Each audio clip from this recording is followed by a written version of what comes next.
নমস্কার বন্ধুরা, আশা করছি তোমরা সবাই ভালো আছো। আমরাও খুব ভালো আছি। আমার একটা নতুন ভিডিওতে তোমাদেরকে ওয়েলকাম। তোমরা দেখতেই পাচ্ছ অনেক সবজিপাতি কেটে নিয়েছি। আর এই যে দেখো, কড়াইতে দিয়ে দিলাম গরম কেটে রাখা বেগুন। আসলে আমি বানাচ্ছি বেগুন ভাজা। আর এই যে দেখো, তারপরে দিয়ে দিলাম পটল। মানে আজকে আমার এক দেওরের আইবুড়ো ভাত দেবো আমাদের বাড়িতে, সেই কারণেই এত কিছুর আয়োজন করা। আর এই আয়োজনগুলো আমরা সব করছি বিকেলবেলা, মানে বিকেলবেলা থেকে শুরু করেছি। আর আজকে রাতে ওর খাবার নিমন্ত্রণ আছে।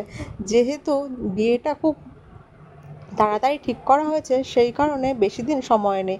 আর অনেক জায়গাতে নিমন্ত্রণ খাচ্ছে বলে সকাল আর বিকেল করে, মানে সারাদিনই ব্যস্ত। দিনে রাতে সবসময়তেই ব্যস্ত, মানে কখনো এক বাড়িতে খাচ্ছে দিনের বেলা, তো কোনো এক সময় খাচ্ছে রাতের বেলা আমাদের বাড়িতে। আর দেখো, তোমাদের সঙ্গে কথা বলতে বলতে আমার ভাজাগুলো সব করা হয়ে গেল। আর এদিকে দেখো কি কি ভাজা ভেজেছি বটবটি ভাজা, ভেন্ডি ভাজা, আর ভেজেছি পটল ভাজা আর বেগুন ভাজা। আর শাকটা আগেই ভাজা হয়ে গেছিলো। তারপর দেখো, মা জিজ্ঞাসা করছিল কি কাজ করে, তো মাকে বললাম তোমার কোনো কিছু করার দরকার নেই, তুমি আমাকে হাতে হাতে করে দাও, মানে ওই বেটে দাও, ধুয়ে দাও, ওইগুলো করে দিলে আমি ফটাফট রান্নাটা করে নিতে পারবো। কড়াইয়ে এদিকে বসিয়ে দিয়েছি আলু পোস্ত, আর এদিকে ঝালদা করবো বলে ঝালদার মশলাটা এদিকে তৈরি করে নিচ্ছি। আর তারপরে দেখো, নুন হলুদও দিয়ে দিলাম আর বসিয়ে দিলাম ঝালদা। এদিকে কড়াইয়ে ঝালদা ফুটতে ফুটতে ওইদিকে অন্য কি কাজ আছে সেগুলোই করে নিচ্ছিলাম। আর এদিকে মা টমেটোগুলো কেটে রেখেছিল, সেই ঝালদা হয়ে যাওয়ার পর টমেটোটা চাটনিটাও বসিয়ে দিলাম। আর দেখো, 1 ঘন্টার মধ্যে আমার রান্না করেছিলাম পোস্ত, মাছের ঝালদা, 5 রকমের ভাজা আর সয়াবিন আলুর তরকারি। মানে ওই সয়াবিন আলু পটল দিয়ে একটা রসা। তারপর সব কিছু হয়ে যাওয়ার পর বাসন টাসনগুলো গুটিয়ে রেখে দিলাম মা ধোবে বলে। তারপর এদিকে দেখো, ও উনুনে বসিয়ে দিয়েছিল চিকেনটা। আর এদিকে দেখো, চিকেন প্রায় হয়ে যাওয়ার মুখে। আর জানো তো, এই উনুনের মধ্যে রান্না করা চিকেন বলো মটন বলো খেতে খুব টেস্ট হয়। আমি যেহেতু উনুনে রান্না করতে পারি না, সেই কারণে আমি উনুনের ধারে পাশেও আসি না। আর আমি জানো তো, 1-2বার যদি রাঁধতে আসি না, আমার চোখ মুখ থেকে এবারে জল পড়ে চোখ মুখ লাল হয়ে যায়। সেই কারণে আমি কোনো কোনো সময় ধারে পাশে আসি না। যাই হোক, ও এখানে রান্না করছিল, আমি একবার পাশে এসে দাঁড়ালাম। আর তারপরে দেখো, আমি চলে এলাম ঘরে। আর আমি যেহেতু খুব ঝাল ঝাল খাই, সেই কারণে আমি আমার চিকেনটা সবসময় আলাদা করে করি। আর আমি ঝোলের চিকেন খাই না, সেই কারণে এই দেখো, ঝাল ঝাল লাল লাল করে চিকেনটা কষিয়ে নিলাম ভেতরে।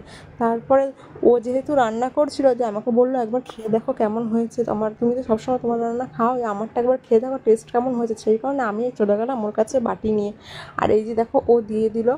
তারপর চিকেনে জল দিয়ে চিকেনটা ফুটতে দিয়ে ও বসে পড়লো চিকেন কষা নিয়ে। তারপর ও, আমি আর কাকিমা 3জনে মিলে খেয়ে নিলাম। তারপর এই দেখো, যার জন্য এত আয়োজন সেও চলে এসছে, আর সঙ্গে এসছে একটা ফুচকা আর পুচকি। আর এটা আমাদের সম্পর্কে এক ভাগ্নি হয়। দেখো, ও আসার পর ওকে আমার কাছে ডেকে নিলাম আর জিজ্ঞাসা করলাম কেমন আছো না আছো।